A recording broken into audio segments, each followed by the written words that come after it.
Buenos días, bienvenido a tu canal Sendero Victorioso. El día de hoy daremos lectura al Evangelio de San Lucas capítulo 9, versículo del 1 al 20.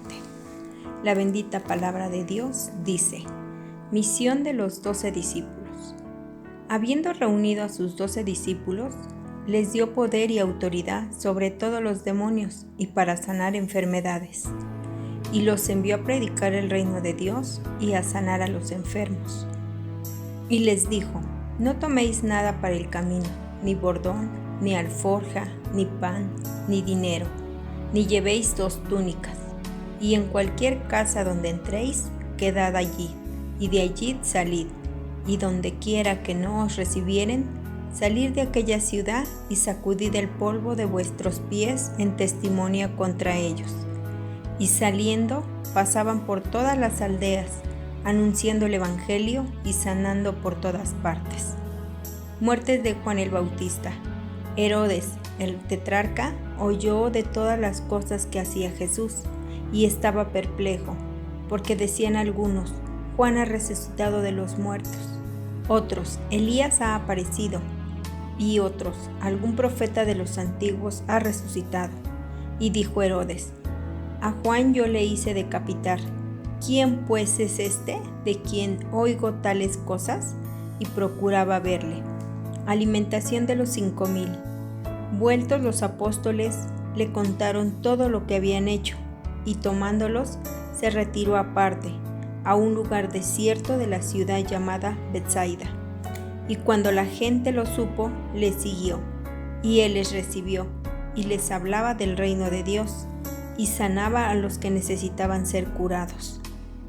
Pero el día comenzaba a declinar, y acercándose los 12, le dijeron: Despide a la gente para que vayan a las aldeas y campos de alrededor, y se alojen y encuentren alimentos, porque aquí estamos en lugar desierto.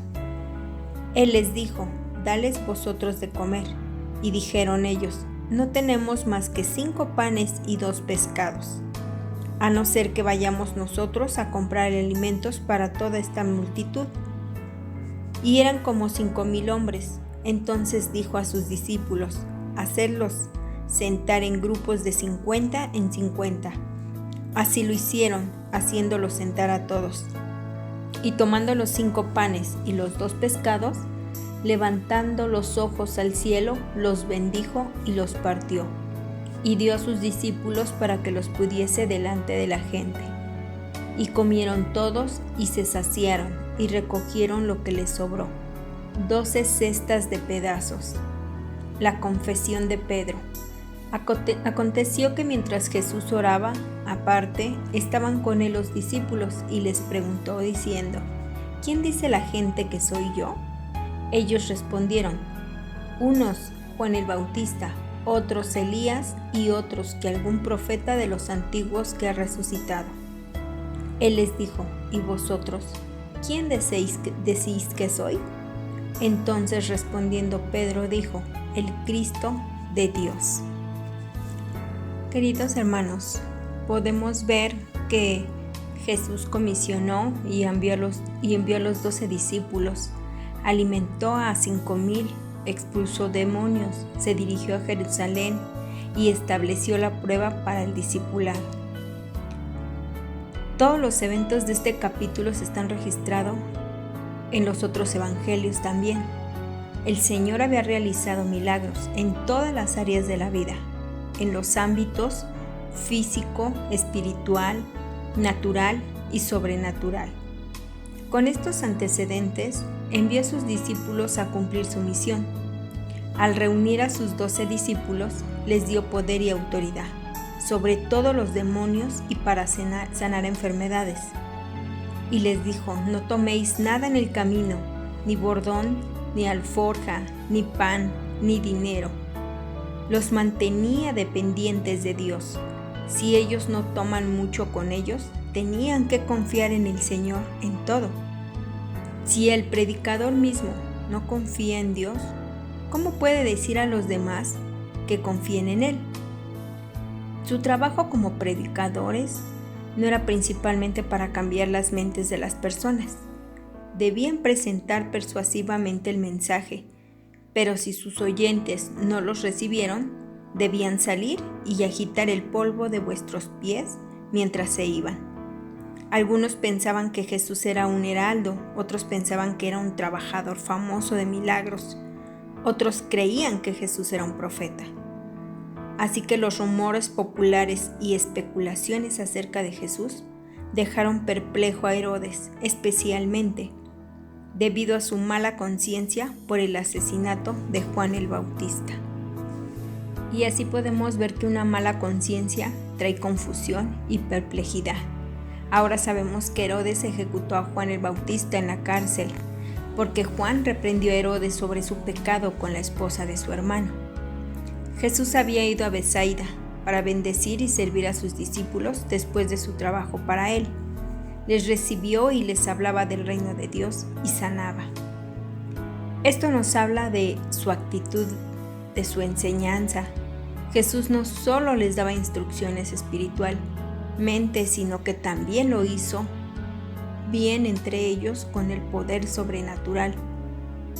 Después de un largo día, los discípulos vieron a una gran multitud. Probablemente ni siquiera ellos podían concebir que Jesús podía milagrosamente alimentar a todos.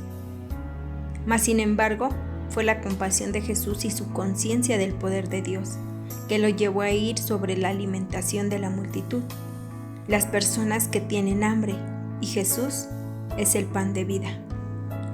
Jesús bendijo al Padre por la comida y demostró que Dios puede proveer de recursos que no podemos ver ni percibir de ninguna manera. Lo que tenemos en nosotros mismos para dar a los demás es insignificante, pero cuando lo ponemos en las manos de Jesús, Él puede hacer grandes cosas con nuestros dones y talentos para tocar las vidas de los demás. Y aconteció que mientras Jesús oraba aparte, estaban con él los discípulos. En esta escena comienza Jesús orando y los discípulos estaban con él. Al término de su oración les pregunta: ¿quién dicen la gente que yo soy? Preguntó porque él usaría esta pregunta para introducir una pregunta más importante. Jesús asumió que los discípulos tendrían una diferente a la de las multitudes. Pedro conoció a Jesús mejor. Él sabía que Jesús es el Cristo de Dios, el Mesías de Dios. Esta es una pregunta abierta que cada uno se debe responder a sí mismo. Y justamente el relato quiere marcarnos para nuestra vida. ¿Quién es Jesús y qué lugar fundamental ocupa Él en la perspectiva que llevamos en nuestra vida y en la manera que asumimos nuestro ministerio? Si no tenemos claro quién o qué es lo que inspira nuestro servicio, terminaremos abandonando lo que hacemos.